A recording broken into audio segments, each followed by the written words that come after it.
El debate en España explota alrededor del año 2020-2018. Está muy relacionado con el auge de los smartphones y con la llegada de los smartphones al bolsillo de los adolescentes. En un cuerpo equivocado, ¿no? Hay una sociedad que se ha vuelto radicalmente individualista y en donde la subjetividad se ha convertido en el criterio de verdad. Pero que no podemos permitir que esto sea una barra libre, en donde sencillamente los datos de mi carnet de identidad sean aquellos que yo he decidido. Y en España dice que a partir de los 16 años, incluso de los 14 si tienes el apoyo de tus padres, cualquier persona puede cambiar su sexo, o sea, en el registro civil, meramente manifestando su deseo de hacerlo, sin adjuntar ningún tipo de peritaje de ninguna manera. 608 récords de deportes femeninos los ostentan mujeres trans. Las tasas han aumentado en el orden del 5.000% en 10 años. O sea, si hay algo que el adolescente busca por encima de cualquier otra cosa, es ser especial, es ser diferente, sobre todo a partir del auge de las redes sociales, la supervivencia del más especial y hay que crearse. Hay en primer lugar unos intereses económicos directos, inmediatos y evidentes. Tener al 5%, por ejemplo, de los adolescentes permanentemente medicados para el resto de su vida, hombre, es un negocio que tiene ceros de aquí a Pernambuco. Las clínicas de cambio de sexo pediátrico, es decir, las de cambio de sexo que trabajan con menores de edad en Estados Unidos, han pasado de 2 en 2000 o 2002, por ahí, hace 20, 25 años, ¿no? Han pasado de 2 a 500. En Transit, el 80% de las adolescentes salen de la primera consulta con la receta en la mano, de un fármaco que en principio van a empezar a tomar para el resto de su vida. Hoy estamos con José Ratti. José Ratti es profesor de la Universidad de Oviedo en el área de psicología, psicólogo, y también una voz autorizada en el debate de género que tan de moda está hoy en día. Bienvenido, José. Que hay un placer estar con vosotros. ¿José o José? Bueno, José. José o Errasti. A mí todo el mundo me llama Errasti. Vale. Porque como tengo un apellido raro y un nombre muy corriente, pues Más Errasti, fácil. Vale, sí. pues, Ratti, cuéntanos un poco más sobre cómo has llevado tu vida para que llegue a hablar tanto sobre, bueno, y a estudiar tanto sobre el debate de género. Sí, bueno, pues yo soy un profesor de psicología de la Universidad de Oviedo. Mi asignatura justamente se llama personalidad y entonces yo comento acerca de la formación del yo y de la ciudad moderna, esto que hoy en día se llamaría identidad, pero que se ha empezado a llamar identidad hace bien poco tiempo, ¿no? Y estando yo metido en estos asuntos y llevando 30 años contando a mis alumnos pues cómo el yo es siempre social, cómo es un producto de cada sociedad concreta, etcétera, pues de pronto empieza a emerger y a aumentar a un nivel muy importante todo un discurso esencialista, internalista, puramente metafísico, acerca de la identidad, del yo, que a mí al principio me llama mucho la atención, me parece un error muy grave, que no hay por dónde cogerlo, lo veo con cierta extrañeza, pero sin más enfado, pero luego me doy cuenta de que esto conlleva también una intervención médica, farmacológica, incluso quirúrgica en ocasiones, sobre adolescentes que están muy confundidos respecto a estas cuestiones. Y entonces, bueno, pues junto con otro profesor muy conocido en la psicología española, que es Marino Pérez Álvarez, que es una referencia inexcusable, ¿verdad?, de la psicología española, que fue también mi director de tesis y con el que yo mantengo, bueno, pues una relación de vernos a diario prácticamente allá por los pasillos de la facultad, pues decidimos lanzarnos a escribir un libro para desmontar todos estos errores que están pasando, ¿no? Y a partir de ahí, pues el tema explotó. El tema explotó y ha sido un libro muy polémico y se debatió mucho y se han hecho muchas reimpresiones y reediciones. Y aquí me encuentro medio planeado, medio no planeado, ¿verdad? Me encuentro hablando de estas cuestiones, ¿no? Porque ¿cuándo crees que fue el punto de inflexión en el que se puso encima de la mesa el debate de género? ¿Y crees que está puesto desde un punto de vista equivocado o el debate está bien ejercido, solo que se están dando a lo mejor Sí. unas Sí. conclusiones a lo mejor que no pueden ser equivocadas al principio? Sí, el debate en España explota alrededor del año 2000 o quizá 2020, 2018. ¿no?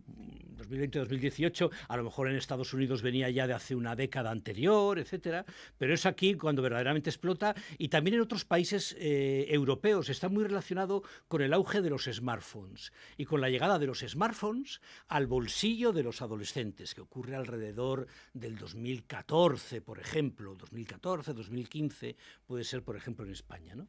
Y efectivamente, de pronto se empieza a extender entre la opinión pública, entre el debate público y los adolescentes, un tipo de discusión sobre un fenómeno que, como siempre ocurre en psicología, se presenta como que hubiera existido desde siempre y solo ahora se visibiliza, cuando en realidad es un constructo social, es una moda, parece que lo banaliza, moda, pero sin ninguna connotación banal, ¿eh? O sea, es una tendencia que de pronto aparece y que aparece de nuevas en este momento, ¿no? Y sí, efectivamente, en el debate público se empieza a extender pues entre actores, presentadores de televisión, intelectuales en el peor sentido de la palabra, ¿no? Y se empieza a extender, yo creo que de una forma muy, muy equivocada, muy populista, muy demagógica, ¿no? Muy poco rigurosa en el análisis del fenómeno psicológico que implica, ¿no? Implica pues que una chica a los 13 años de pronto afirma que es un chico,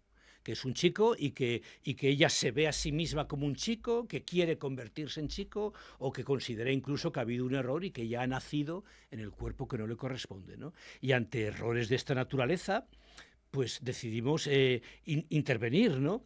Claro, esto no es un error menor, reversible, etcétera, porque esto implica ya intervenciones médicas y farmacológicas, que con frecuencia son irreversibles. O sea, no estamos ante una tendencia, no sé, una tribu social más, digamos, una tribu urbana más, ¿no? Por la que todos hemos podido pasar en mayor o menor medida, ¿no? De tal forma que yo creo que es un auténtico problema social en este momento, ¿no? Porque, José, un segundo, por Sí, sí. poner en contexto a la gente, el libro, ¿cuál es la tesis del libro, digamos? Sí, bueno, pues la tesis del libro es que el libro tiene muchas tesis, pero bueno, es un análisis tanto a nivel psicológico, biológico y filosófico de todas las tesis que se están ofreciendo hoy en día bajo este paraguas tan borroso que es la ideología queer, que es un paraguas muy borroso, que nadie sabe dónde empieza y dónde termina, y a su vez es completamente diverso en su interior, pero se están ofreciendo ciertas tesis acerca de que el sexo no existe,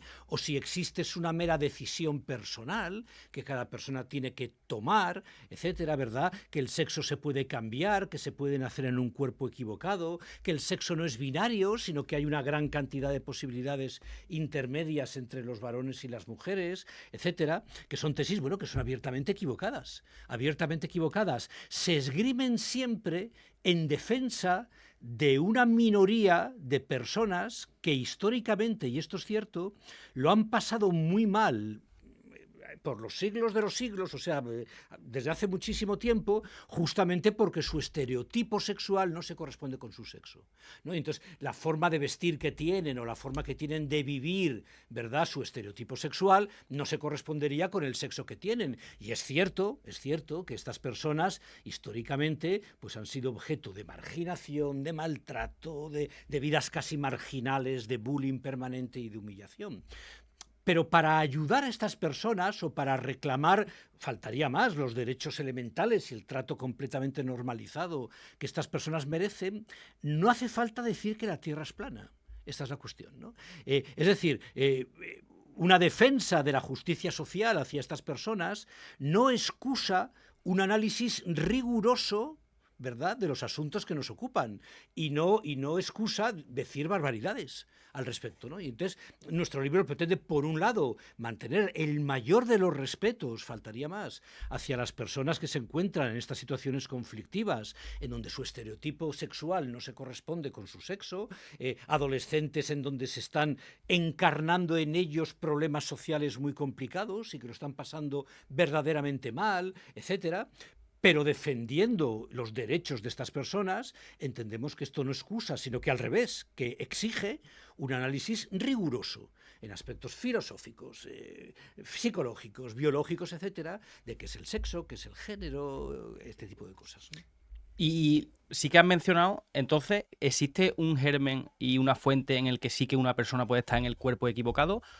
No, no tiene sentido, ¿no? Nadie nace en un cuerpo equivocado, ¿no? Es decir, cuando se forma el cuerpo sexuado, cuando en la fecundación los cromosomas se combinan y dan lugar a XXXY, no cabe que ocurra un error.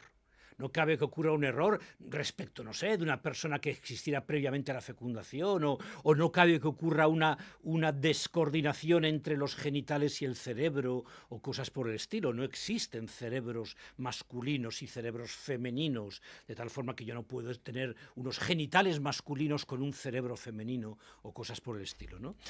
La frase esta de nacer en un cuerpo equivocado, ¿no? Es un eslogan, si se quiere, una frase fetiche que se ha utilizado, se ha difundido por las redes sociales, y muchas personas, tras oírla, sienten que su experiencia se ajusta a esa frase.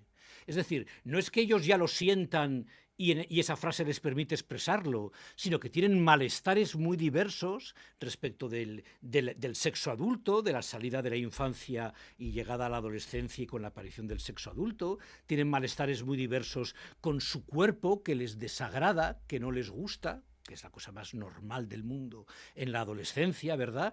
Y de pronto esa oferta que hoy en un día en un TikTok o en un curso de educación afectiva sexual que reciben en el colegio o en Instagram o en la película que sea, ¿verdad? Esa frase se convierte en un molde perfecto donde encajar el malestar que uno está sintiendo, ¿no? Y de tal forma que es la frase al final, no he nacido en un cuerpo equivocado, me identifico como mujer, etcétera. Antes la gente se identificaba con, ¿no? Yo me identifico con Indiana Jones en las películas. Yo me identifico con mi padre, ¿no? Pero ahora la gente se identifica como. Y nadie sabe lo que significa identificarse como, ¿no? Es más bien, pues yo me veo como si fuera una mujer. Pero tú no eres mujer. O sea, no puedes saber qué se siente siendo mujer. No puedes reconocer tus sentimientos como los propios de una mujer porque nunca has sido mujer, ¿no? Entonces, este tipo de eslóganes, este tipo de consignas, digamos que no recogen los atascos o los problemas emocionales de la gente, sino que los moldean para que sea el problema el que se ajuste a la frase, más que sea la frase la que se ajusta al problema, ¿no? Y así nos encontramos con que de pronto, pues en el 2020, por poner una cifra que seguramente sería muy discutible, ¿no? Podrían ser 5 años antes o pocos después, en el 2020 las personas están diciendo estas frases. Yo me identifico como mujer, yo siento que he nacido en un cuerpo equivocado, etcétera, que serían sencillamente incomprensibles hace 40 años, o hace 50 años. Incomprensibles, no es que no estaría la gente de acuerdo, es que no sabrían de qué estás hablando, ¿no? Es que sencillamente no sabrían de qué puedes estar hablando, porque las emociones se han ajustado a las consignas, más que las consignas han descrito las emociones. Y profesor, entonces, ¿qué cree usted que hay detrás de todos estos eslóganes adolescentes? ¿Qué hay? ¿Problemas psicológicos, presión social, opcionalidad que antes no la Sí. había? Bueno, hay una sociedad que se ha vuelto radicalmente individualista y en donde la subjetividad se ha convertido en el criterio de verdad. En donde la idea de verdad, que es una idea que exige que nos pongamos todos de acuerdo, ¿no? Todos de acuerdo en que esta cortina es azul, ¿verdad? O lo que fuera, ¿no? Ha quedado sustituida por la idea de mi verdad. Mi verdad, a veces se le llama mi realidad, como si la realidad tuviera algún sentido si se refiere a un único individuo, ¿verdad? Se llama mi realidad o mi verdad, y mi verdad es tan válida como la verdad. Bueno, de hecho es más válida porque la verdad se entiende que no existe y que lo único que existen son verdades subjetivas, individuales, y debemos negociar en la sociedad democrática cómo las gestionamos para que no haya conflicto, ¿verdad?, entre las verdades que cada uno tiene. Aquí siempre habría que recordar a Antonio Machado, ¿no? Cuando Machado pues escribe esos versos tan de actualidad, a pesar de que tendrán ya pues casi 100 años o 90, 80 y largos años, ¿no? Cuando Machado dice lo de tu verdad no, la verdad, y vamos juntos a buscarla. ¿no? Pero la idea de una verdad, de una objetividad, ha quedado completamente barrida por una sociedad completamente individualista y subjetivista, en donde el discurso público ha tomado su estilo del discurso publicitario. Cada sociedad tiene un discurso patrón, un tipo de comunicación social estándar, ¿verdad? Canónica, que marca cómo van a ser las demás discursos públicos. Y en la actualidad, desde los años 70, a lo mejor 80 en Estados Unidos, un poco más tarde en España, por ahí, ¿no? Es el discurso publicitario el que se convierte en el patrón que contagia todas las demás comunicaciones no publicitarias. De tal manera, el discurso publicitario se caracteriza por la adulación. La adulación, ya en los años 20, ¿verdad? Edouard Bernays descubre que si yo vendo esta taza y este agua que hay dentro, como que es un agua muy fresquita que te va a quitar la sed, yo voy a vender poco, porque los deseos son fácilmente saciables. Pero si yo vendo esta taza como tu auténtico yo, tú eres esta taza es fresca como tú, dinámica como tú, el agua es alegre, joven como tú, etc. Si igualo el producto al individuo, entonces voy a vender sin límite, porque la vanidad y el narcisismo no tienen límite. Yo puedo comer mucho y decir estoy lleno, puedo beber mucho y decir ya no tengo sed, pero no hay vanidad ni narcisismo capaz que me haga decir a mí, ya no puedo más con tanto narcisismo. Por favor, criticadme un poco, que tengo ya el ego demasiado hinchado, ¿no? Y el discurso publicitario que se basa en adular y adular y adular a la persona, tú eres único, especial, te lo mereces todo, eres el criterio de verdad, ahora se practica de profesores a alumnos, de políticos a votantes, de médicos a pacientes, de padres a hijos, de sacerdotes, ¿verdad?, de curas a feligreses. O sea, está en todos los ámbitos de la sociedad. Y claro, eso da lugar a unas generaciones que consideran que ellos son la medida de la verdad de todas las cosas, que son las generaciones más fácilmente engañables del mundo, porque nadie es más engañable que aquel que cree que nada le puede influir y que él se está autogenerando. Es la persona la que todas las campañas publicitarias desean tener enfrente, porque es a la que más fácil se le va a engañar. Aquella persona que cree que está haciendo noche para poder comprar el primer iPhone cuando abra la tienda a las 9 de la mañana, ¿verdad?, y está convencido de que lo ha decidido él, ese deseo por el iPhone, ¿no? Maravilloso. O sea, maravilloso, es la gente a la que más fácilmente vamos a poder meterle cualquier deseo. Y efectivamente los chicos están repitiendo los mensajes que ven en las redes sociales, están repitiendo los mensajes que ven en Instagram, en TikTok, etcétera, convencidos de que se les han ocurrido a ellos. Y profesor, ¿no crees que, supongo que se lo dirán mucho, ¿no?, que al final no se trata de una cuestión de respeto y de que cada uno se mire a sí mismo como lo que cada uno quiera? Sí, efectivamente, cada persona tiene, faltaría más, el derecho a verse a sí mismo como quiera. Es ya mucho más discutible si tiene el derecho a imponer a los demás que le vean como él se está viendo. Eso ya es lo más discutible del mundo. Yo puedo verme de las formas que yo decida o que la vida me vaya poniendo delante y que yo asuma y tal, pero ya es mucho más difícil que yo defender, que yo pueda imponer que vosotros también me veáis tal y como yo me veo. Yo lo puedo solicitar por una cuestión casi de cortesía o de educación y seguramente no habría ningún problema, ¿no? El problema es cuando no nos referimos a que yo me veo como una persona simpática o antipática, atractiva o no atractiva, me veo como una persona muy competente en tal profesión o muy incompetente, sino en donde ya mi autopercepción se refiere a elementos que son sencillamente objetivos. La edad. Yo puedo verme y sencillamente yo puedo no reconocerme ante el espejo y decir, pero bueno, ¿cómo es posible que tenga 60 años? Esto es increíble. Pero si es obvio que yo tengo 40, o sea, yo me siento, ¿no? Como si tuviera 40, ¿no? Bueno, muy bien, faltaría más, me puedo ver así, ¿no? Ya es mucho más discutible que yo pueda exigir que en el carnet de identidad me pongan que yo nací en el 80, o en el 80 y algo, los años que sean, ¿no? De tal forma que cuando nos referimos a aspectos objetivos, la autopercepción ha de estar, mediada o promediada por la realidad. Que aquí nadie tiene un afán inquisitorial, un afán así terriblemente severo para exigir a todo el mundo, ¿verdad?, que no pueda tener un mínimo de subjetividad, faltaría más, ¿no? pero que no podemos permitir que esto sea una barra libre, en donde sencillamente los datos de mi carnet de identidad sean aquellos que yo he decidido. Arbitrariamente, fecha de nacimiento, ciudad de nacimiento, nombres de mis padres, sexo, etcétera, sean datos que yo simplemente los pongo porque a mí me gustaría tenerlos. Sabemos perfectamente que hay personas que llevan vidas muy complicadas, porque su estereotipo sexual no se ajusta a su sexo. Y que son, como decíamos antes, ¿no? Permanentemente a diario objeto de bullying, de maltrato, etcétera, y que es posible que su vida se facilitara mucho si de alguna manera el Estado fuera atento a estas necesidades y buscara algún tipo de solución. Bueno, el Estado tiene recursos, esto que se llama técnicamente ficción jurídica, para poder alterar en ocasiones algunos datos cuando las ventajas que se derivan de esa alteración, ¿verdad?, superan a los inconvenientes de incluir un dato que objetivamente no es cierto, ¿no?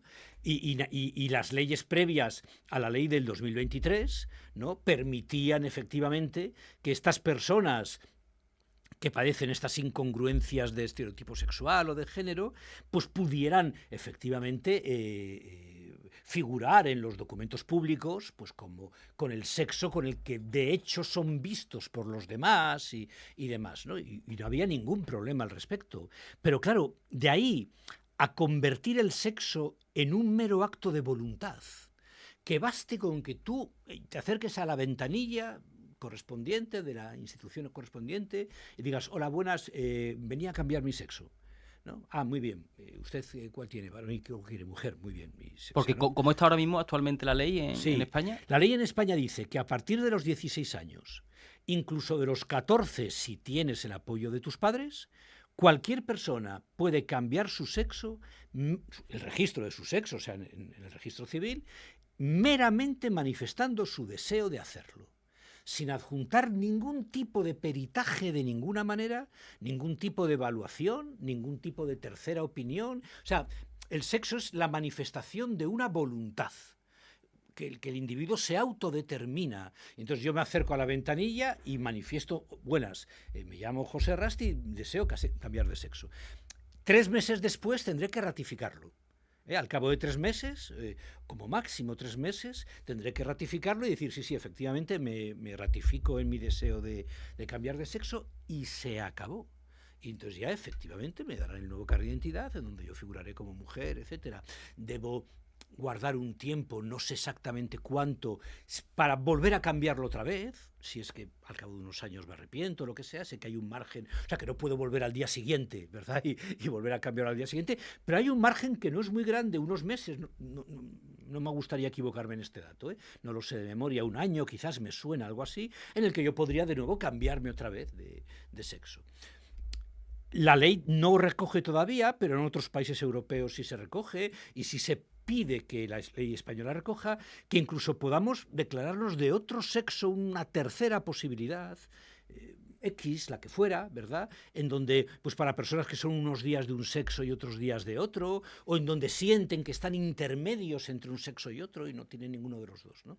Y esta es la situación, yo creo que muy equivocada, muy errónea, ¿no?, que de la situación, digamos, burocrática o administrativa del cambio de sexo. Pero y José, y justamente, precisamente en ese punto, hay quien defiende esa postura, al final dice: bueno, ¿y qué implicación tiene esto? O sea, ¿cuál es el problema?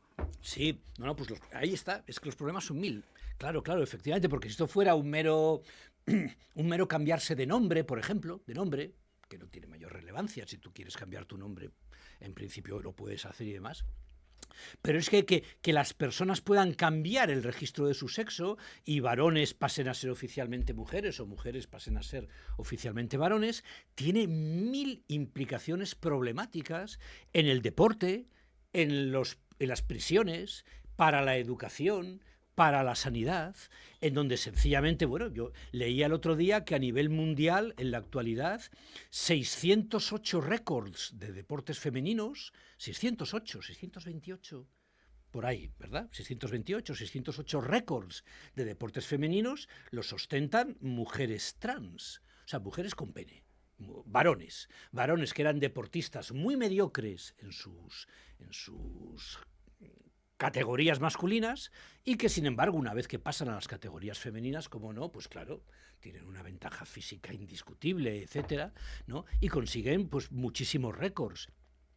Un porcentaje también muy elevado, 25-30% de las personas reclusas en las cárceles femeninas del Reino Unido son varones. Son varones que se han declarado como mujeres a lo largo del juicio. Y la mitad de esos varones son además agresores sexuales. Agresores sexuales que, al haberse declarado como mujeres durante el juicio, cumplen sus condenas en cárceles femeninas, y imaginad el problema que esto supone cuando además estamos hablando de agresores sexuales, ¿no? Para investigaciones médicas no hay casi ningún parámetro médico que no sea relevante saber si eres un varón o una mujer, claro, para la evolución de casi cualquier enfermedad o cualquier proceso médico, ¿no? Bueno, pues necesitamos tener un registro fiable, ¿no? de si el individuo es un varón o es una mujer, ¿no? En muchísimos ámbitos, muchísimos. Nos encontramos con que hace, yo qué sé, un mes, a lo mejor, pues unos bomberos de Badalona, creo que era Badalona, se declaran como mujeres. No cambian nada, o sea, no cambian su nombre, no se afeitan el bigote, siguen casados con sus esposas de toda la vida. Son unos paisanos que se declaran como mujeres y que, claro, pueden ya meterse en la cuota del 40% de plazas reservadas para mujeres en los servicios contra el fuego de Badalona. Tendrán que cumplir los criterios físicos necesarios para obtener esas plazas de bomberos, los femeninos me refiero, a ellos que son unos paisanos, unos señores de 30 años, etcétera. Es decir, convertir al sexo en una mera expresión de un deseo, en una mera expresión de una voluntad, abre la puerta a todo tipo de trampas interesadas. Porque efectivamente el sexo es una variable irrelevante, no son las mismas pruebas físicas para ser policía si eres mujer que si eres varón, no son las mismas en aspectos penales, en aspectos deportivos, en entrar en vestuarios, etcétera, y sencillamente da lugar a infinidad de problemas que siempre se ha dicho desde el transactivismo, eso es mentira, no van a ocurrir, dando por sentado que la gente es buena, que la gente de por sí es buena, y cuando le das la ocasión de cometer algún tipo de irregularidad o de trampa, no la van a aprovechar. Y aunque mayoritariamente sea así, no digo yo que mayoritariamente la gente no sea buena, pero obviamente muchísima gente va a aprovechar ese tipo de trampas. Y todo esto se solucionaría tan sencillamente con un tipo de peritaje psicológico. Que usted expresa su deseo, ¿verdad?, de cambiar de sexo. Bueno, vamos a estudiar su caso. Vamos a estudiar su caso. Es un fenómeno verdaderamente extraordinario, ¿verdad?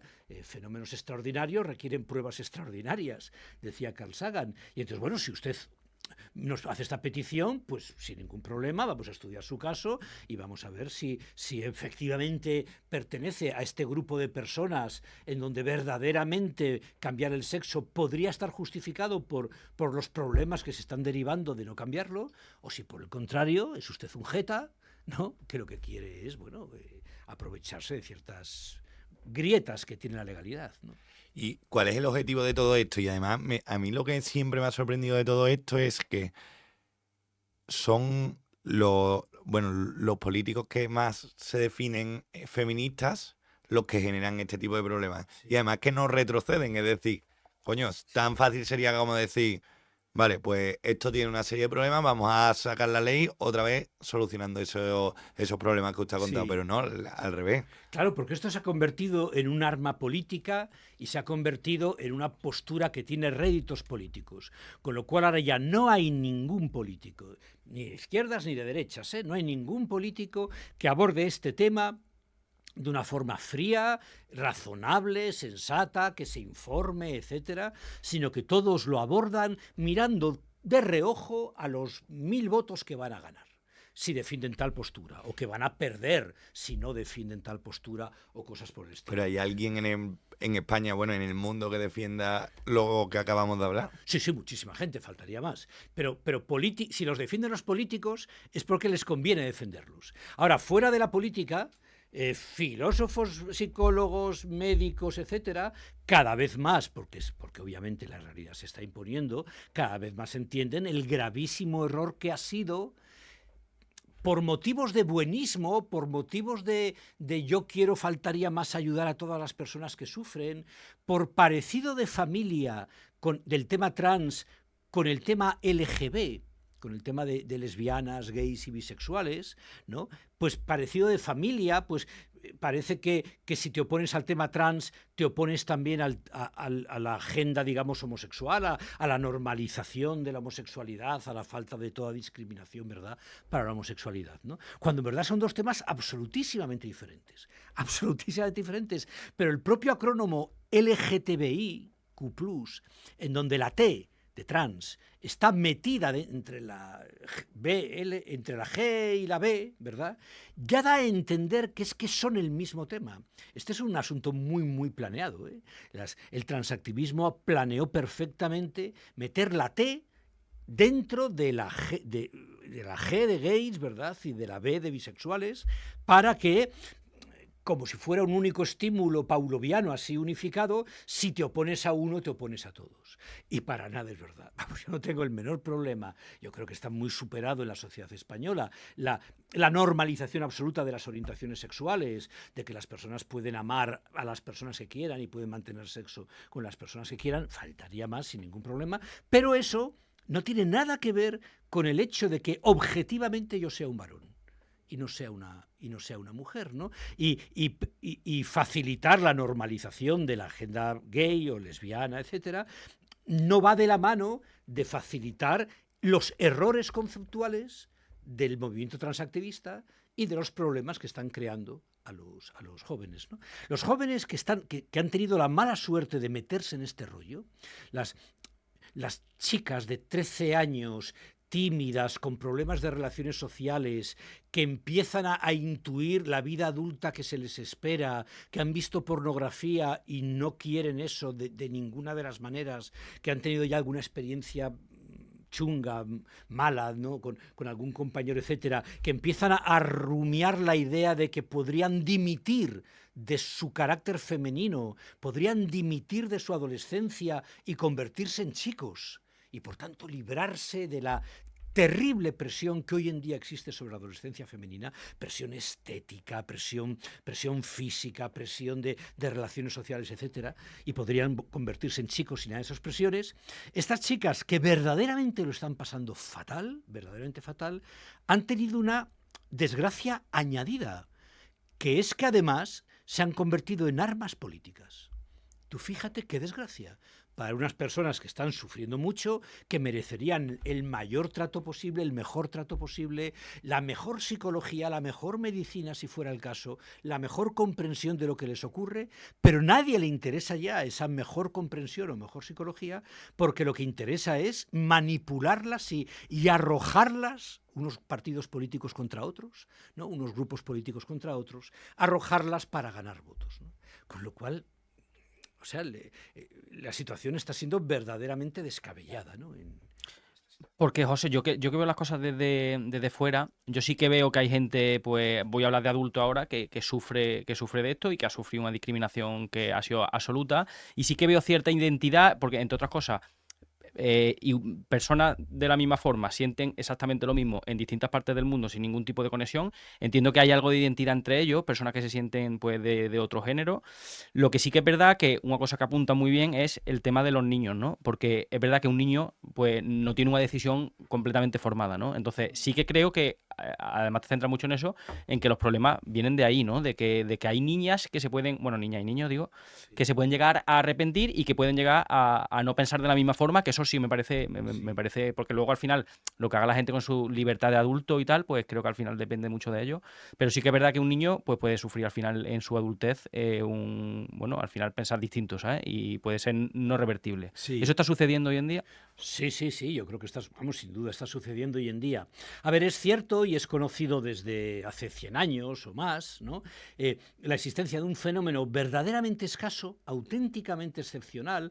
Hablamos de 1 cada 2.000 o 3.000 nacimientos, ¿no?, de niños habitualmente mayores que ya desde el primer momento de su vida o desde los 3 o 4 años, desde que tienen conciencia y lenguaje y tal, expresan una aversión radical, irracional, que no se entiende, ¿no?, hacia los aspectos sexuales de su cuerpo, ¿no? Y eso existe, ¿no? Y en muchas culturas, pues efectivamente existen fenómenos como el travestismo, existen fenómenos de mujeres que desempeñan los roles sociales de varones, etc.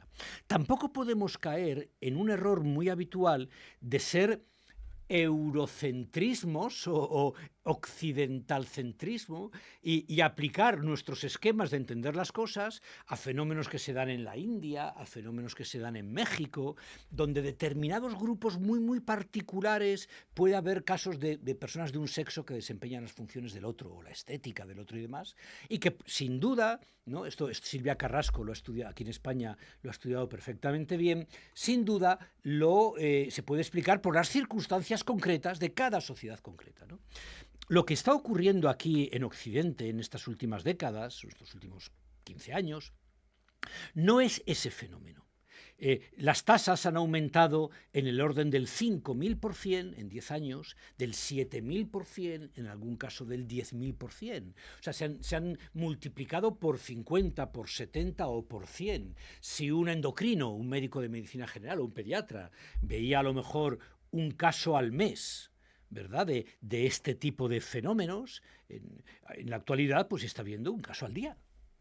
Está viendo un caso al día y ellos mismos están verdaderamente desconcertados respecto de qué es lo que está ocurriendo, ¿no?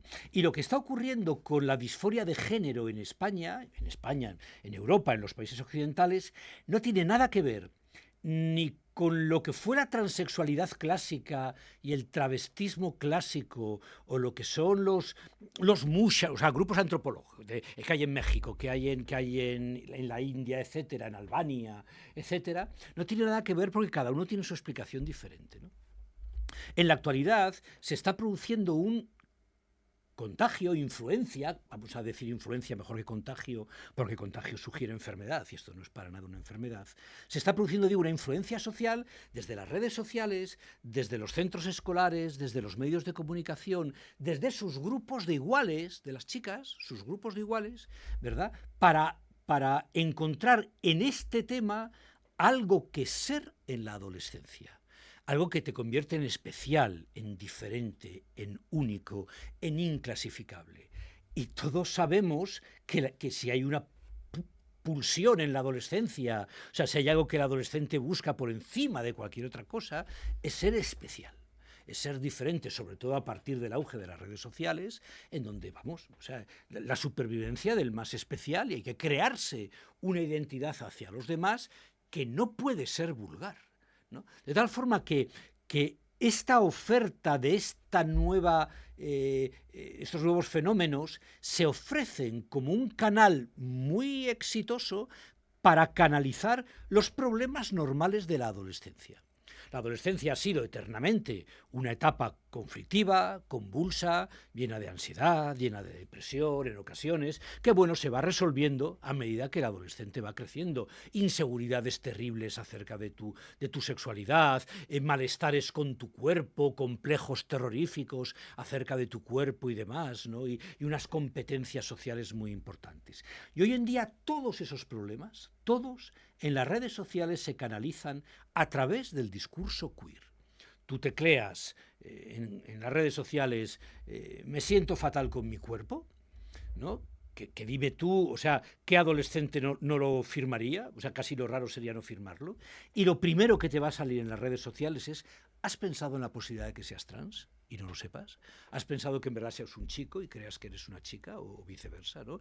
Pero no solamente eso, tú tecleas, últimamente me llevo fatal con mis amigas, y siento que no me entienden mis amigas, y lo primero que te va a salir es, a mí me pasaba lo mismo que a ti, hasta que descubrí que en verdad yo era un chico, ¿no? Y empecé la transición y ha sido todo maravilloso, y empecé a medicarme y mira cómo era yo antes y cómo soy ahora y no sé qué, y se plantea de forma fascinante la posibilidad de hacer esto que se llama a veces el viaje del héroe, un proceso de autotransformación. Tras una crisis terrible, abordas un proceso de transformación del que sales reconvertido en tu cuerpo glorioso, o sea, sales reconvertido en tu auténtico yo y vuelves de nuevo ya purificado, ¿verdad?, redimido de todos tus problemas, ¿no? Eso es lo que está pasando básicamente en Occidente, en el grupo mayoritario. Y en nombre de esto se están contando a los niños de 4, de 5, 6 años, ideas muy, muy equivocadas acerca de la naturaleza del sexo. Y entonces nos encontramos ahora con que también entre los niños que han recibido un curso donde se les ha contado que tenéis que pensar muy bien de qué sexo sois, porque a vosotros os han dicho que sois de un sexo, pero a lo mejor sois del otro. Mirad, os voy a contar la historia de fulanita. Fulanita era una niña que tal y que se sentía muy mal porque le habían dicho toda la vida que era una niña y a ella es que no le gustaba ser una niña, a ella le gustaba jugar al fútbol y le gustaba, yo qué sé, ponerse una camiseta, no ponerse un vestido y le gustaba y se tiraba de los, ¿cómo se llama?, de los prendedores y tal, ¿no? Y hasta que por fin, pues esta niña descubrió que era un niño y desde que descubrió que era un niño, pues todo es maravilloso en la vida. Y se lo cuentan con cuentos infantiles, con muñequitos, con escenas de cómic, unas personas súper encantadoras. Claro, no es de extrañar que una semana después, comiendo, la niña diga, soy un niño. Diga soy un niño como puede decir soy Superman o como puede decir soy lo que sea. Pero cuando la niña dice soy Superman o a mí de mayor me gustaría ser astronauta o quiero ser un hada, los padres dicen sí, sí, cariño, sí, sí, muy bien, sigue cenando. Bien, muy bien, oye, vale, que dulce es mi hija, ¿no? Sin más, ¿no? Pero si la niña dice soy un niño, el padre y la madre se miran. Dicen, ostras, ¿qué eso, es eso que hemos oído el otro día en la tele? ¿Será esto que hemos oído el otro día en la tele? ¿Será esto de lo que se habla ahora tanto en las redes sociales? ¿Será que ahora a lo mejor nuestra hija tiene esto de lo que he oído hablar? Que no hay una ley de no sé qué, no discuten los políticos por este tema. Ay, yo quiero que mi hija sea feliz. Pero faltaría más. ¿Qué padre no quiere que sus hijos sean felices, ¿no? De tal forma que la propia sociedad, tanto a nivel macrosocial como microsocial, va moldeando ingenuamente, creyendo que ellos no están haciendo nada, porque ¿qué voy a estar haciendo yo? La niña lo dijo espontáneamente y tal, ¿no? Ya le notaba yo, porque hace 3 años, ¿no te acuerdas que una vez se quitó un prendedor? Ya daba señales, sí, ¿no? Entonces se reinterpreta el pasado a la luz de estas cuestiones triviales sin la menor importancia, se reinterpretan como señales previas y se empieza a moldear con miradas, con atenciones, con consultas a profesionales, etcétera, y no es de extrañar que uno de cada 100, hombre, en la inmensa mayoría de los casos el asunto no llega a mayores, ¿no? Pero en uno de cada 100, pues resulta que mi hija es trans, mi hija con 7 años, con 8 años es trans, y entonces ya habrá que empezar a medicarla pues a partir del estadio 2 de Tanner, o sea, a partir de que está a punto de empezar la adolescencia, alrededor de los 11 años. 11, a lo mejor en algún caso 10 años, ¿no? Cuando ya, digamos, el organismo está ya empezando a brotar lo que van a ser los cambios corporales de la adolescencia, pues hay que darle ya bloqueadores de la pubertad. Y una cosa, ¿no crees que también, vamos, yo en mi opinión creo que tiene también que ver el sistema económico que gobierna el mundo desde que empezó el capitalismo, ¿no? Que también hay gente que ha visto que aquí hay dinero, ¿no? Y sobre todo en países más liberales que en todo este tema médico como es Estados Unidos, ¿no? Hay gente que, vamos, yo es que José fue profesor nuestro en un curso el año pasado y lo comentabais, ¿no? Que el número de clínicas Sí. de cambio de hormonas, de cambio de sexo han ido aumentando en Estados Unidos exponencialmente en los últimos años. Entonces yo creo que también ayuda mucho que la gente que controla la opinión que se forma en el mundo está invirtiendo dinero en que Sí. esto crezca, ¿no? Sí, sí, sin duda, sin duda. A ver, aquí hay muchos intereses alrededor de este asunto. Hay, en primer lugar, unos intereses económicos directos, inmediatos y evidentes, que es tener a toda la población, no, a toda no, al 5% me refiero de toda la población, tener al 5%, por ejemplo, de los adolescentes, permanentemente medicados para el resto de su vida, o sea, tener al 5% de la población dentro de unos años permanentemente medicados, hombre, es un negocio que tiene ceros de aquí a Pernambuco. El 5% de la población... Por ejemplo, ¿no? Por ejemplo, un 5% de la población podrían ser trans, ¿no? Y entonces tendrían que estar tomando hormonas el resto de su vida indefinidamente.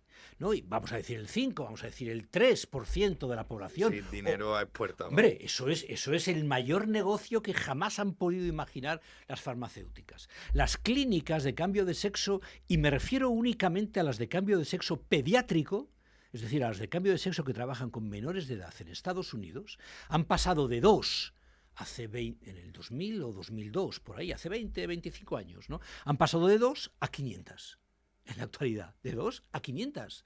¿Verdad? Lo cual es verdaderamente... O sea, hay unos primeros intereses obviamente médicos al respecto. Si ampliamos un poco el objetivo, ¿verdad?, de la Cámara, aparecen 1000 negocios alrededor de este tema. Negocios de ropa, de estética, de ocio, de consumo, de productos identitarios, de merchandising, de etcétera, ¿no?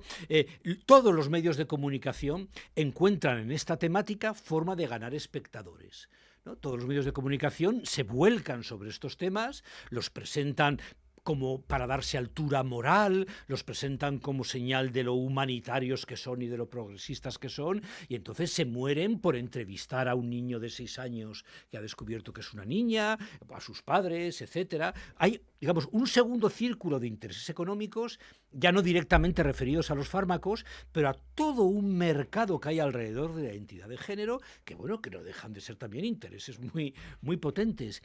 Y si abrimos todavía más el objetivo, nos encontraremos ya más indirectamente con toda una serie de intereses que se derivan de tener a una población que cree que el tema de su vida es su cuerpo, ¿no? O sea, no hay población más mansa, más dócil, que vaya a aceptar cualquier mentira que se les cuente, que aquellos que viven en el infantilismo, en el egocentrismo, de estar atrapados en el espejo, y que el tema de su vida, ¿verdad?, es qué son.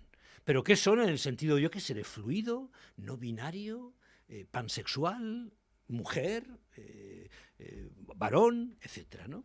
En este momento, no sé qué hora es, la hora que sea, pero a media tarde, en las ciudades españolas, las chicas y los chicos, quizá más las chicas, de 14 o de 15 años, están whatsappeándose o hablando por teléfono o hablando juntas en la plaza del pueblo de estas cuestiones. Están diciendo, ay, pues no sabes que Patricia es no binaria. Ah, sí, pues sí, en su casa no le dejan, jo, qué faena, por no sé qué. Yo estoy dudando si ser hombre o mujer, porque no sé qué. Va, tía, pasa de todo, pero si es una tontería, yo tengo claro que soy... Ya, pero yo tenía un primo que, oye, pues yo tenía un primo, conozco un caso, que de estar entretenidas dándole vueltas a un tema que tiene que ver con el yo y con el sexo. Que claro, cuando tienes 14 años, nada te interesa más en la vida que el yo y el sexo. Y quién serás y quién no serás. Y yo seré de este tipo, seré de lo otro, pues yo creo que sí, pero antes creí que sí, ahora creo que no.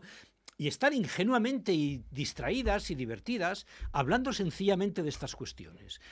No se puede tener una población tan mansa como esta. Una población cuyo tema de entretenimiento es el yo, es mirarse el ombligo, es el narcisismo, es mirarse al espejo, es meditar y tener graves conflictos porque no sabes si eres una cosa o la otra. Es pasto de, como tú decías, del capitalismo, es pasto del mercado, es pasto del político de turno demagógico y retórico, ¿verdad?, que les venga a convencer de cualquier chifladura que se imaginen, ¿no? Con lo cual, como veis, he hecho desde el interés económico inmediato de la hormona, del fármaco puntual, hasta una cuestión ya macrosocial de tener una población mansa en cuestiones políticas, ¿no? Pues hay muchos intereses económicos a diversos asuntos, ¿no?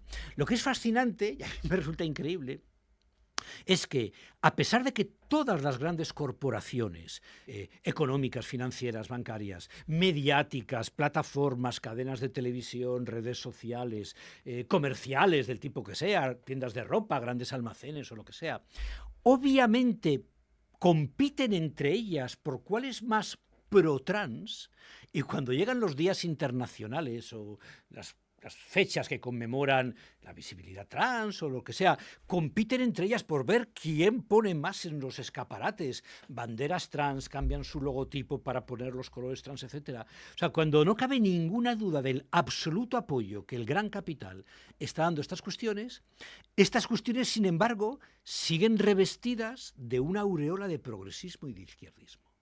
siguen revestidas, ¿verdad?, de una aureola de que esto es sofisticado, progresista, vanguardista, va en contra de los fachas y va en contra de la reacción y cosas por el estilo, cuando pues, todos los grandes bancos y todas las grandes cadenas y todas las grandes superficies comerciales, etcétera, lo apoyan a muerte, sencillamente a muerte. Ellos piensan, fíjate si era tan evidente que hasta los malos nos apoyan, ¿no? Pero bueno, aunque este año ha habido un cambio, ¿no? El año pasado yo lo recuerdo porque ha sido hace poco, ¿no? El día del orgullo LGTBI.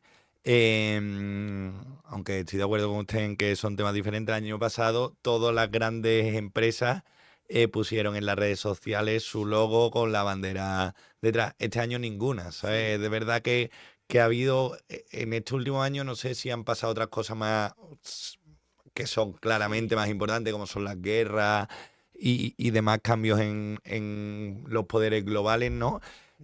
Como que les ha pasado como a un segundo plano. Sí, sí, es verdad. A ver, el Día del Orgullo Gay, vamos a retroceder 20 años, el Día del Orgullo Gay tenía unas connotaciones reivindicativas, efectivamente, de un colectivo que ha recibido toneladas de marginación y toneladas de maltrato, faltaría más, ¿no? Y tenía una cierta connotación reivindicativa, pues eso de orgullo.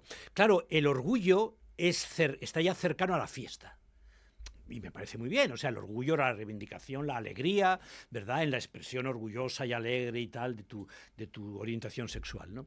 Pero nadie puede dudar que en los últimos años se ha pervertido completamente ese significado original y ha pasado a convertirse exclusivamente en una fiesta muy mediatizada por intereses políticos, donde a ciertos grupos se les impide entrar, ciertos grupos políticos han sido expulsados, ¿verdad?, de las caborrozas y las cabalgatas o tal, ¿no? Y donde además, efectivamente, todo el tema trans ha entrado a saco en todo el mes del orgullo, porque ahora ya es un mes, ¿no? A Amelia Valcárcel le gusta comparar al transactivismo con el cuco, con el pájaro cuco. Yo no sabía, me lo explicó ella un día, yo no sabía que los pájaros cucos colocan sus huevos disimuladamente en otros nidos y tiran los huevos originales del nido original para que el pájaro dueño de ese nido incube el huevo, ¿verdad?, del pájaro cuco. Y efectivamente el transactivismo se ha entendido muchas veces como un caballo de Troya que se ha infiltrado dentro del feminismo para reventarlo por dentro, ¿no? Y bueno, pues de ahí que cada vez más pues haya una visión más clara, entiendo yo, socialmente de estas cuestiones y que pues el feminismo ya mayoritariamente yo entiendo que se está separando de estas cuestiones. Están empezando a aparecer, por cierto, grupos LGB, sin más letras, o sea, lesbianas, gays, bisexuales, exclusivamente, ¿no? Que justamente quiere decir, no, a ver, no mezclemos cosas que son diferentes, ¿no? Nosotros reivindicamos una agenda de normalización de las orientaciones sexuales, ¿no? Y nada más, esa es nuestra reivindicación y el activismo que vamos a llevar a cabo tiene que ver con eso. Pero sí es cierto que el transactivismo empieza a estar tan rodeado de escándalos a nivel europeo que empieza a recular y las empresas que antes se apuntaban encantadas a esta historia están también empezando a recular. Disney empieza a recular porque de pronto las películas que hacen donde mete con calzador este tipo de personajes y demás, pues resulta que son fracasos de taquilla, ¿no? Y a ver, señores, Disney hace lo que hace. O sea, no es una ONG moralista ni nada por el estilo, ¿no? Entonces, en un momento se entendió que esto iba a dar muchísimo rendimiento comercial, no parece que esté dando tanto, y es cierto que este año, el mes del orgullo y tal, está muy atenuado, ¿no? Y es una pena, ¿eh? O sea, es una pena que las reivindicaciones LGB de la orientación sexual tengan que pagar el pato del mal funcionamiento y de las trampas de las reivindicaciones transactivistas.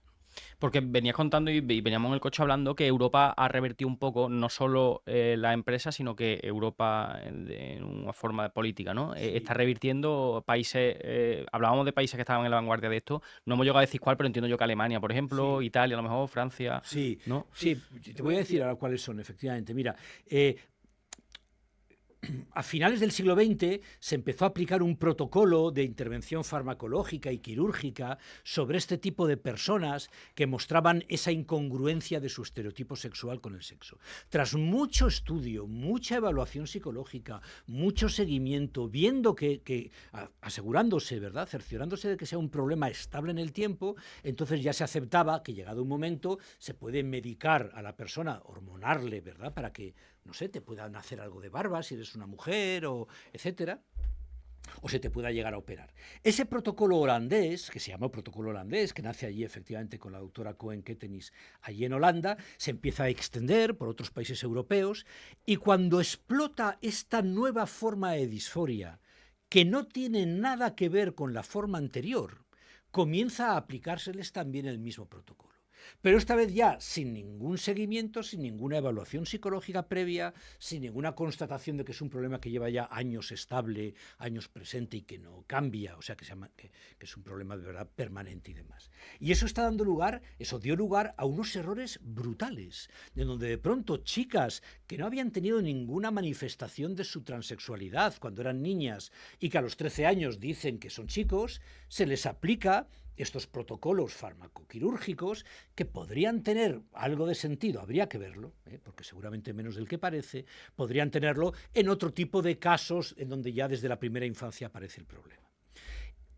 Esto da lugar a muchísimos excesos. Esto da lugar a que en clínicas suecas, holandesas, especialmente estudiada, es una clínica británica en Londres llamada Tavistock, donde a lo largo de unas décadas se aplicó sin parar este tipo de intervenciones médico-quirúrgicas a personas que no deberían haber sido tratadas de esta manera, dimitían sus directores, había mucha gente, esto que se llama whistleblowers, chivatos, ¿no?, que estaban diciendo, cuidado, que en esta clínica están pasando cosas muy, muy gordas, ¿no?, y terribles errores. El famoso caso de Keira Bell, una chica que efectivamente pues se le quitaron los pechos, etcétera, se la esterilizó, etcétera, y que después demandó al sistema de salud británico porque entendió que aunque lo hizo siendo mayor de edad, no tenía la madurez necesaria, psíquica necesaria para poder tomar la decisión de quedar estéril y de quitarse los pechos, etcétera, y que por tanto debería haber sido objeto de una evaluación psicológica de la que no fue objeto. Demandó al sistema de salud británico, lo ganó la demanda ya en los tribunales supremos británicos y tuvo que ser indemnizada por una gran cantidad de dinero, ¿no? ¿Ese caso ya ha finalizado? Sí, O sea, sí. Keira Bell, Keira y Bell como campana, B-E-L-L. ¿No? Es un caso muy famoso si lo googleáis, ¿no? Entonces, perdón un momentín. Y te decía, y entonces, a partir de ahí, muchos países europeos comienzan a recular. Y comienzan a decir, uy, nos hemos confundido. El Reino Unido encarga un informe que se llama informe Cass, C-A-S-S, a la doctora Hilary Cass, que es una doctora muy prestigiosa, directora de la escuela del Colegio de Pediatras británico, en donde desde luego se dice que se está cometiendo una auténtica imprudencia, un tratamiento completamente inadecuado médico-quirúrgico sobre estos menores y sobre estos adolescentes. Y el Senado francés también organiza una investigación de este tipo, etcétera, y concluye en un informe que estamos ante, y cito textualmente, el escándalo ético más importante de la historia de la medicina en las últimas décadas. O sea, lo dice con estas palabras que no pueden ser más contundentes. El escándalo médico más importante de la historia de la medicina en las últimas décadas. De tal forma que Suecia, Finlandia, Noruega, Bélgica, Holanda, el Reino Unido, Francia no, luego si queréis os cuento por qué, ¿no? Pero bueno, al menos estos países, no sé si se me está olvidando alguno, ¿verdad?, ya prohíben el tratamiento farmacoquirúrgico de menores de edad. Por el contrario, en España es el tratamiento obligatorio. Si el menor lo pide, si el menor a partir de los 16 años o de los 14 con consentimiento paterno, ¿verdad?, pide ser medicado, el médico no puede negarse. O sea, es ilegal que se niegue, que diga, no, quiero charlar contigo unas cuantas sesiones para ver si adecuadamente, o sea, voy a medicarte o no, porque pueden estar pasando un millón de cosas muy variadas, ¿no? Que no sea, digamos, esta necesidad estable, permanente, desde la infancia, de querer ser del otro sexo, ¿no? Pero está prohibido en España. O sea, está prohibido que los psicólogos, por ejemplo, exploremos el problema. Está prohibido que actuemos ante este problema igual que actuaríamos ante cualquier otro sufrimiento. A los psicólogos nos vienen personas que sufren, que tienen malestares psicológicos, ansiedad, depresión, problemas con su cuerpo, problemas de juego, problemas sexuales, problemas de consumos de drogas, problemas en las relaciones sociales, 1.000.000 de problemas posibles, ¿verdad?, que tienen las personas. Pues bien, lo que hacemos con todos los demás problemas, que es explorar el caso, hablar con la persona, ver cómo apareció el problema, cómo ha ido creciendo. Sabemos un poquitín los psicólogos, sabemos cómo se forman las emociones, cómo podemos cambiarlas, cómo se forman los problemas psíquicos, etcétera. Pues esto es sencillamente prohibido ante el caso de un adolescente de 13 años que te diga que es un chico.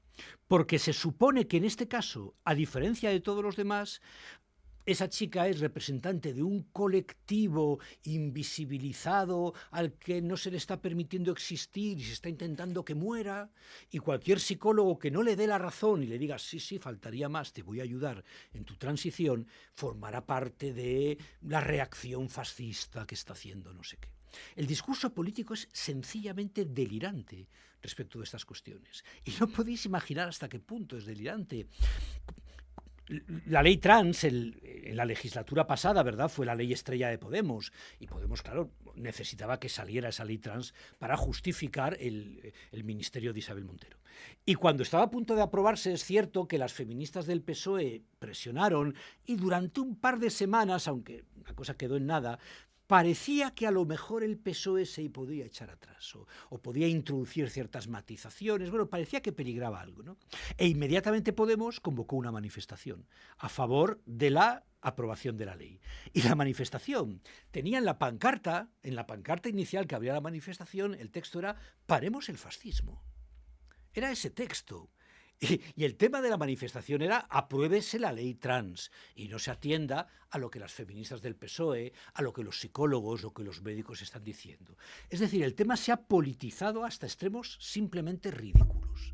Ridículos, pura demagogia.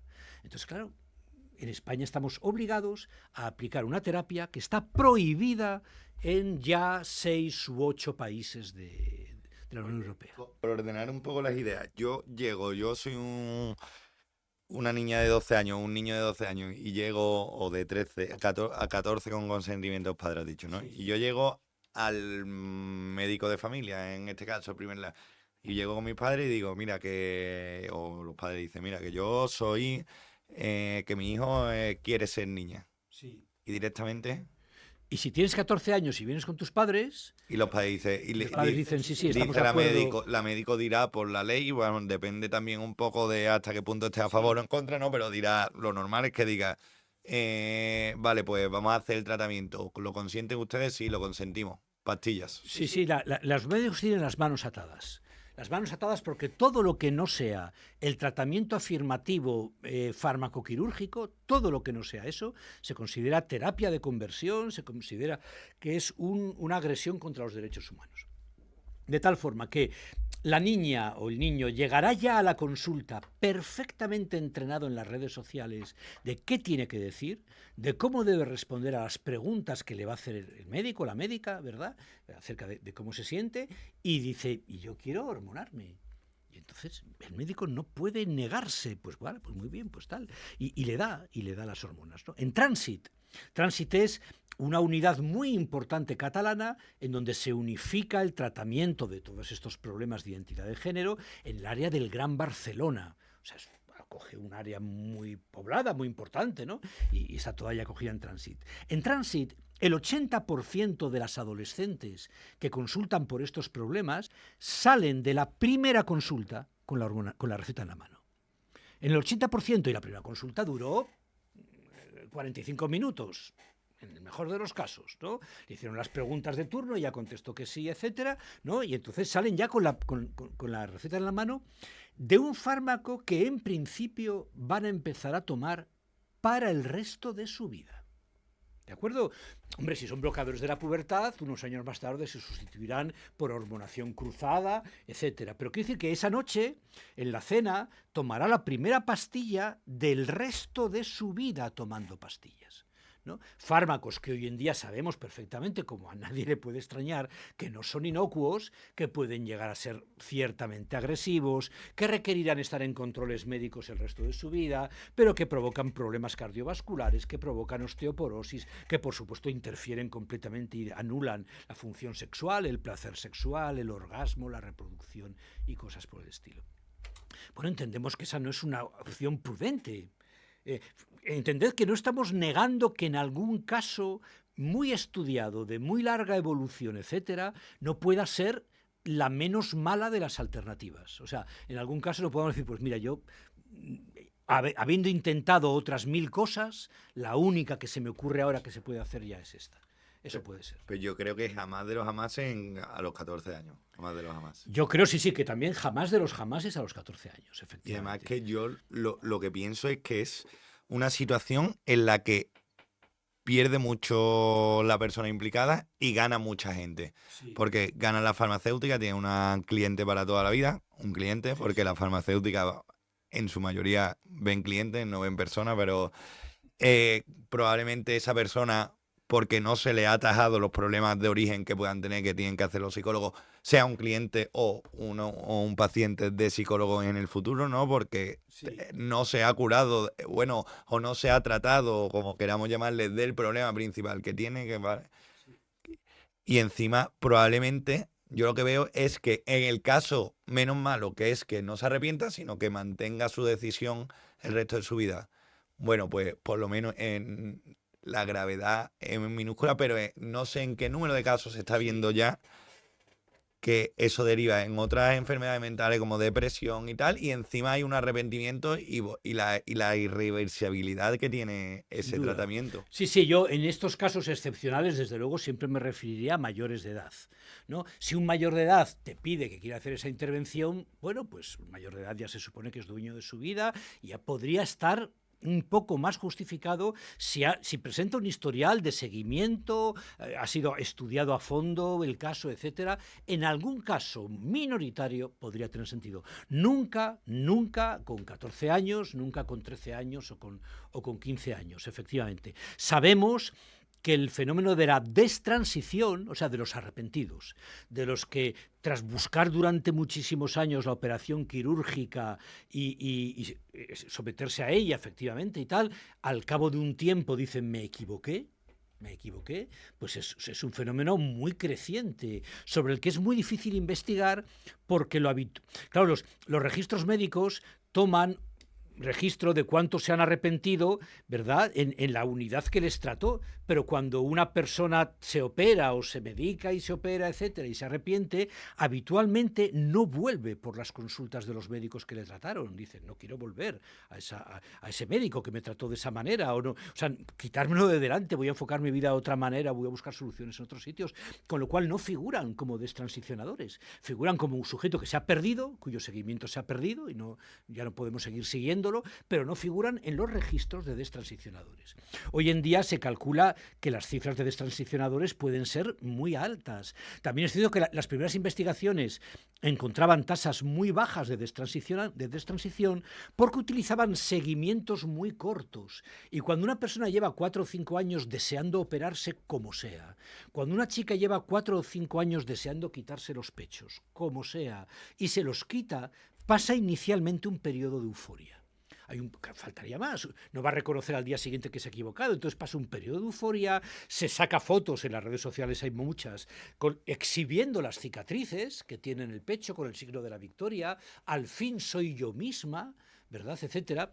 Y claro, si le preguntas al cabo de un mes si se siente bien, vamos, se va a sentir de maravilla, va a estar encantadísima. Si le preguntas al cabo de 6 meses, va a decir que sí, que se siente bien. Si le preguntas al cabo de 2 años, va a empezar a decir que a lo mejor ese no era el problema que tenía y no ha sido la solución. Y es que efectivamente ese no era el problema que tenía. Lo verdaderamente desesperante para un académico como yo, ¿no?, es que todo este problema que estamos comentando está sustentado en una ideología absurda. Porque si esto fuera fruto de una ideología sensata, pero con algún error que luego desarrollándose en su aplicación médica da lugar a algún error que hay que corregir, bueno, se ha ocurrido 1.000.000 de veces en la historia de la medicina o en la historia de la psicología, ¿no? Pero es que todo esto deriva de una ideología posmoderna absurda que niega la realidad objetiva de que hay personas que fecundamos y personas que gestan, que hay varones y que hay mujeres, ¿verdad? Lo sustituye por una ideología que dice que la verdad no existe, que la ciencia no existe, que no hay mayor criterio de verdad que la subjetividad, que uno es lo que quiera ser. O sea, que repite eslóganes publicitarios, así sin más, ¿no? Y sustentándose en eso, crea un chantaje emocional a los profesionales, a los médicos, a los psicólogos, diciendo, tú no serás fascista, ¿no? O sea, tú no serás de estos que siguen diciendo que el sexo es algo objetivo. Fíjate todo lo que ocurrió con los gays hace, bueno, eternamente, hace siglos o durante la historia de nuestra sociedad. Y entonces ese chantaje emocional hace que todo el mundo le entre mucho miedo de lo que está pasando y dice, no, yo soy el más progresista del mundo, venga, mediquemos a los menores, ¿no? A ver, estoy siendo exagerado. A mí cada vez me llegan más informes de médicos que me agradecen bueno, este tipo de posturas y que efectivamente están del lado correcto, ¿no? Yo he tenido ocasión ya de participar en varios congresos médicos en donde, bueno, pues dicen, caray, pues muy bien que se digan estas cosas que ya muchos de nosotros opinamos, ¿no? O sea, no es una cuestión blanco o negro, en donde el 100% de la gente esté a favor, ¿no? Pero yo creo que hay que animar a que la gente se atreva a hablar de esto, porque es que la gente te lo comenta en petit comité, en círculos pequeños. No, sí, yo estoy a favor de lo que dices y tal, pero si esto lo digo en mi puesto de trabajo, es que van a pensar que soy facha, ¿no? ¿Pero qué tiene que ver? ¿Pero qué tiene que ver? El tema es que hoy en día es fascista todo el que Claro. en un tema, es decir, que no tiene por qué ser en global. No, oye, no, es que mira, yo soy muy conservador, Sí. vale, eres fascista porque eres muy conservador. No, es que en cualquier tema, Sí. O compras el pack completo de política nacional, internacional, de geoestrategia, el pack completo, o eres fascista. Como te falte una pieza de las 20, eres fascista. Claro, así estamos. a mí, vamos, personalmente me parece una atrocidad desde el momento en que tú te atreves o obligas a empastillar a una persona menor de edad que no Sí. tiene, objetivamente, no tiene la capacidad o la madurez para tomar una Sí. decisión de ese calibre. Después yo también opino en la naturalidad de las cosas, no en la verdad de las cosas que viene desde hace más de 2.000 años, de 5.000 años, desde que se creó el mundo en el que existe el hombre y existe la mujer, ¿no? Sí. Entonces, Sí. jugar a ser Dios, en el que yo decido que ahora ya no hay hombres y mujeres, hay 15 géneros, no sé ni cuántos, Sí. llega a 30 y pico, decían que había, Sí, ¿no? correcto. En el cual tú puedes decir, además puedes estar en un momento en el que no seas ni hombre ni mujer, sino seas una persona transaccional o en la transición. Eso es que obviamente Sí. no es una realidad, porque yo te estoy viendo a ti y tú, por mucho que me digas que te llamas Paula, eres José. Sí, es verdad, es verdad. A ver, es cierto una cosa, vivimos en una sociedad donde la reproducción ya no tiene el papel central nuclear importantísimo que tuvo en otras sociedades, ¿no? Entonces, en otras sociedades antiguas, la reproducción era el elemento, la función que ordenaba el mundo a su alrededor, ¿no? Entonces tú, según fueras fecundante o gestante, según tener un hijo te fuera a llevar 10 minutos o 2 años de tiempo de tu vida, la sociedad se organizaba de una forma u otra ya desde el momento en el que nacen los bebés. Si eras chica, si eres niña, se te encarrilaba hacia una determinada forma de ser. Si eres varón, niño, se te encarrilaba hacia otra forma de ser. En la sociedad actual, la reproducción está muy de capa caída, está muy, digamos, desprestigiada. Objetivamente, vivimos ya en muchísimas ocasiones en sociedades con crecimiento vegetativo negativo, o sea, en donde mueren más personas que nacen y los índices de reproducción son verdaderamente bajos. Y en donde los estereotipos sexuales, y esto a mí me parece que es un avance, se han disuelto, se han diluido, de tal forma que ahora una mujer puede realizar trabajos que clásicamente se consideraban masculinos, un varón puede llevar faldas si le apetece o pintarse las uñas si le apetece o tener, digamos, un universo estético, afectivo, tal, que a lo mejor en otras épocas se hubiera considerado que era exclusivamente femenino. A mí eso me parece magnífico. Y todo eso, junto con la devaluación de la reproducción, hace que que la sociedad organizada alrededor de la distinción sexual empiece a diluirse un poco y empiecen a aparecer otro tipo de fenómenos, ¿no? Y efectivamente, pues ahora nos encontramos, pero eso, insisto, no quita para que los varones, sí, o sea, para que la distinción entre si tú fecundas o gestas sea una distinción fundamental, que deba ser recogida en los registros burocráticos, igual que se recoge tu edad o dónde vives o tu estatura al nacer, se registra también o lo que sea, ¿no? Y el sexo no tiene ningún sentido que sea una mera actitud estereotípica que tú te ajustas a un estereotipo o a otro, ¿no? Hemos pasado, y esto lo decimos mucho, de defender que el estereotipo depende del sexo a defender que el sexo depende del estereotipo. Es decir, hemos pasado, y además esto es literal, de decir que si eres niño tienes que jugar al fútbol y si eres niña tienes que jugar con muñecas, a decir que si juegas al fútbol debes ser niño y si juegas con muñecas debes ser niña. Y en la actualidad los protocolos educativos que hay, yo creo que en 15 de las 17 comunidades autónomas españolas, indican que el profesorado del centro deberá estar atento por si algún alumno o alguna alumna presenta conductas que son incoherentes o incongruentes con el sexo que se les asignó al nacer.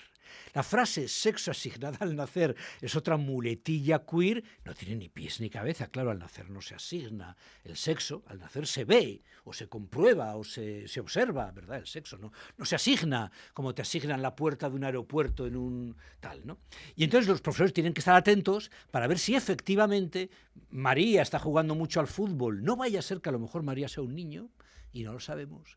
O Manuel, ¿verdad? Pues está pintando las uñas. No vaya a ser que Manuel sea una niña, ¿no? Y una pregunta aquí me surge una duda, cuando pienso sobre estos temas, que es si también hay a ver si lo sé verbalizar bien, ¿no? Pero si también hay como una confusión, ¿no? Con esto que has dicho, el niño juega, porque hay una confusión en los últimos años sobre si esa niña que juega al fútbol, si hay una confusión entre la orientación sexual y el sexo. Es decir, porque antiguamente pienso, a la niña que jugaba al fútbol se decía, pues a lo mejor, y ella pensaba, pues a lo mejor me Sí, gustan las mujeres, tal. sí, Pero ahora no sé si hay correlación con esos sí. fenómenos. Sí. Bueno, una niña que juega al fútbol clásicamente se la habría considerado un marimacho, o a un niño que juega a la comba o que se pinta las uñas se le hubiera considerado, pues eso, un niño afeminado, tal, ¿no? Y de toda la vida el pensamiento, digamos, progresista combatió eso. Y dijo, no, una niña puede jugar al fútbol y es exactamente igual de niña que cualquier otra niña, que la niña que se pinta las uñas. Claro, es 100% niña, ¿no? Un niño puede pintarse las uñas o poner morritos o saltar a la comba o lo que sea, y es un niño al 100%, es que no tiene nada que ver. O sea, llevamos mucho tiempo defendiendo que no hay juegos de niños y de niñas, que no hay cuentos de niños y de niñas, que no hay, bueno, todo el universo de ocio, de actividades, ¿no? De niños y de niñas, ¿no? Entonces, conviene no confundir el tema de la orientación sexual. Yo sencillamente no tengo información, no sé si las niñas que juegan al fútbol o que destacan en deportes, en ellas hay mayor o menor porcentaje de orientaciones sexuales, pero es otro tema en cualquier caso, es otro tema, porque verdaderamente, o sea, una niña que juega al fútbol o cualquier otro deporte es una niña. O sea, no es una niña. El pensamiento machista clásico diría, no, hay que educarla bien para que en vez de jugar al fútbol, juegue a las muñecas. Y el transactivismo, ¿verdad? El pensamiento queer diría, no, hay que ayudarla y para que pueda llegar a ser el niño que lleva en su interior, ¿no? Y que se está manifestando jugando al fútbol. Pero no, una niña juega al fútbol, es una niña, ya está, punto final. No hay ningún asunto más al respecto. Y José, si tú pudieras desde un punto de vista académico o si de ti dependiera, ¿cuál podría ser para ti una buena conclusión de esta charla? ¿Qué podría... Sí. ¿Cuál es tu granito de arena hacia las personas que puedan sentirse en un momento dado o sobre todo hacia esos padres? Sí. Porque ya vemos que los adultos, bueno, pues al final son adultos, pero sí hacia esos padres que puedan tener, que estén teniendo un problema con su hijo y no sepan cómo solucionarlo. Sí. Se resume un poco en una frase que no sé si ya comenté antes o no, pero, o sea, que la justicia social, la ayuda a las personas que sufren por estos temas, no solamente no es incompatible con analizar rigurosamente estos temas, sino que además requiere de analizar rigurosamente estos temas. Hay personas que han sufrido históricamente por no ajustarse al estereotipo sexual. Y el Estado, que tiene herramientas a su alcance, debe disponer las herramientas adecuadas para que eso no ocurra o para que eso ocurra lo menos posible, para ayudar a estas personas. Pero no a costa de una ideología absurda que va a implicar que 100 veces más personas que aquellas a las que queremos ayudar se vayan a meter en problemas ridículos, en problemas absurdos, en un pensamiento sectario, como es el gran boom de la disforia de género que estamos observando en la adolescencia y que está creando problemas gravísimos a las familias. Gravísimos. Ayudar a las personas que verdaderamente sufren requiere analizar con rigor qué es el sexo, qué es la transexualidad, qué es el género, qué son los estereotipos sexuales, etcétera, y justamente hacer acciones encaminadas a ayudarlas, que justamente tengan un muro de contención para que en esas acciones no caigan en la trampa una enorme cantidad de jóvenes y de adolescentes y de niños incluso, que se van a meter en graves problemas por extender la atención a esas personas, ¿verdad?, más allá de lo que sería razonable, ¿no? Las ostras construyen las perlas siempre alrededor de un grano de arena, ¿no? Esto es una metáfora que usaba Freud en su día. No se niega que haya un problema real y que la sociedad ha sido muy cruel y muy injusta con aquellas personas que no se ajustan a los estereotipos sexuales. Ese es el grano de arena. Y alrededor de ese grano de arena se ha construido una ideología delirante, absurda, irracional, individualista, metafísica, puro humo que no se sostiene. Lees a los autores que escriben de estos temas, les oyes hablar, y es puro humo lo que sueltan, ¿no? Que no solamente es un error académico, que los académicos podemos discutir sobre ello y escribir libros, sino que está provocando dolor concreto a muchísimas familias, a cientos, a decenas de miles, ¿verdad? Con un ejemplo. El caso francés, que antes os comenté, que si salía os lo comentaba. Francia no ha prohibido la hormonación de menores, pero lo que sí ha hecho es imponer un periodo ventana, una demora obligatoria de 2 años entre que el menor pide la hormonación y que se le concede. Tendrás que esperar 2 años. Y si dentro de 2 años sigues opinando lo mismo, entonces te daremos la hormonación.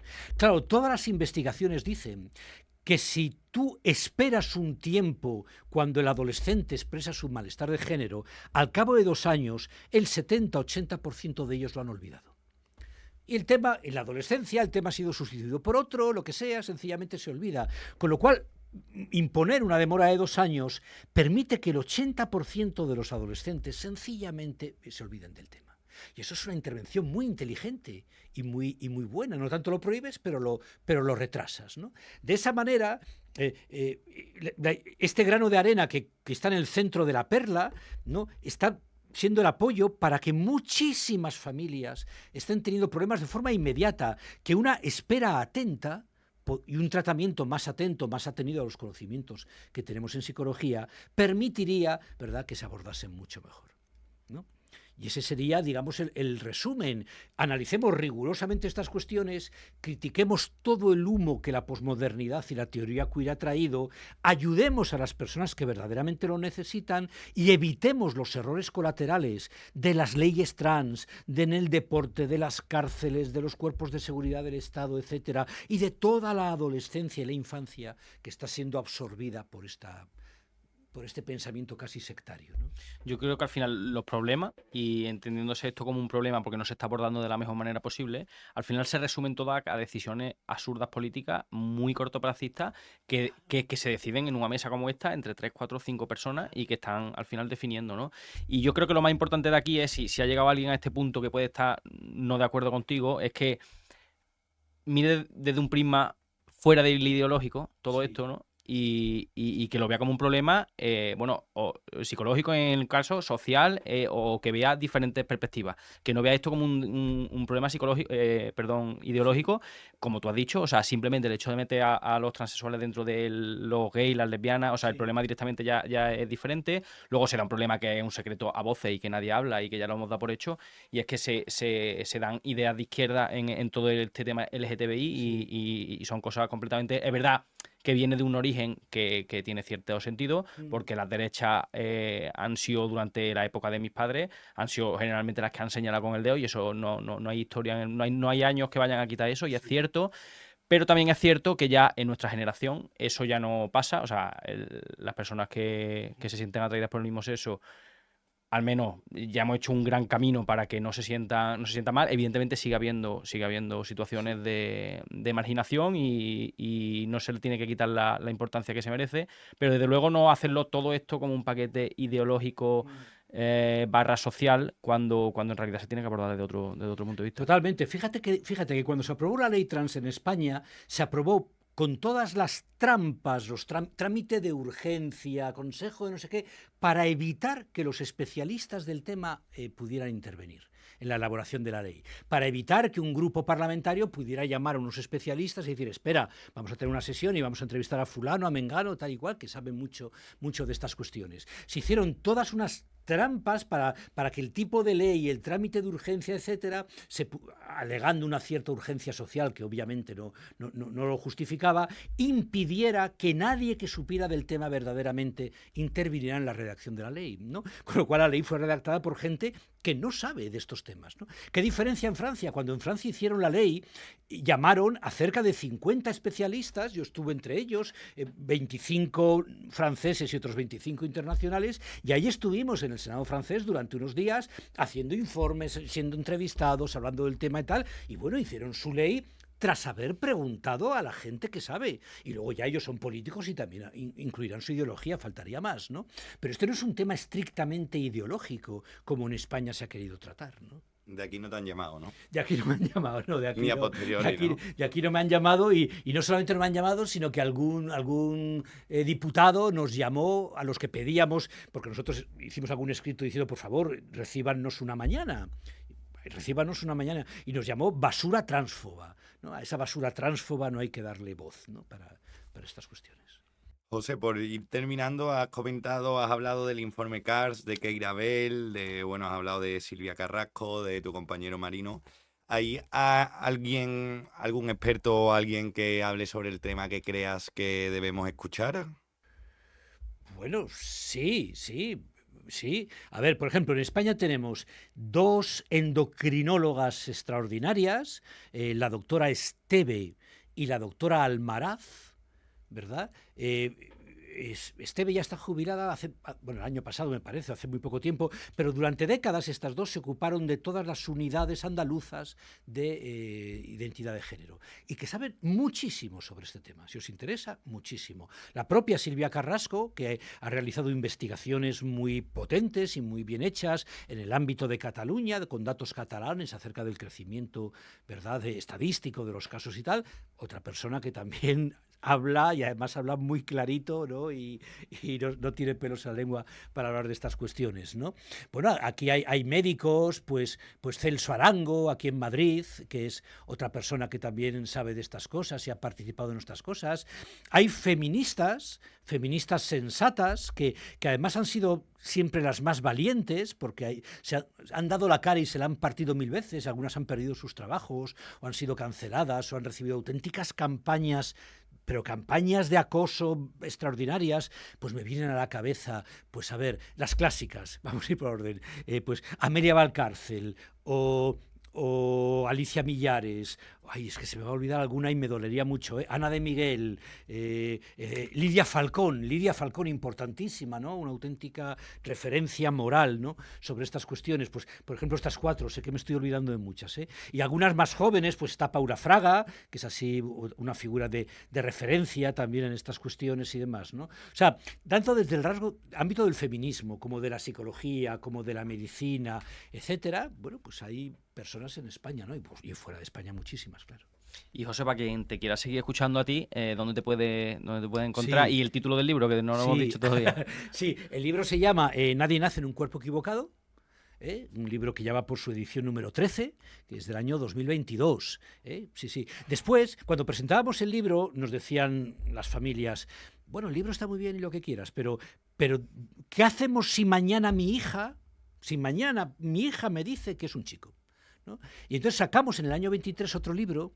Y estaba yo, estaba Marino Pérez, estaba Nagore de Arquer, que es una desistidora, o sea, es una chica que estuvo en este proceso, pero que se retiró a tiempo. Sacamos un libro que se llama Mamá soy trans, ¿no? Mamá soy trans, que es una guía práctica aplicada para familias, llena de consejos, de casos prácticos, hasta dibujos tiene, o sea, tiene hasta cómics y tal, ¿no? Yo, por otro lado, tengo, bueno, presencia en las redes sociales, tengo charlas, muchas charlas colgadas.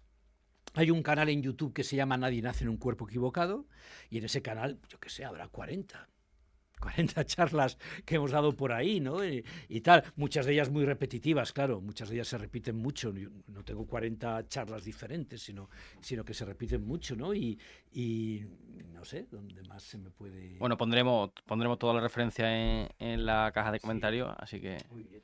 Pues José, muchísimas gracias por venir, ha sido un verdadero placer.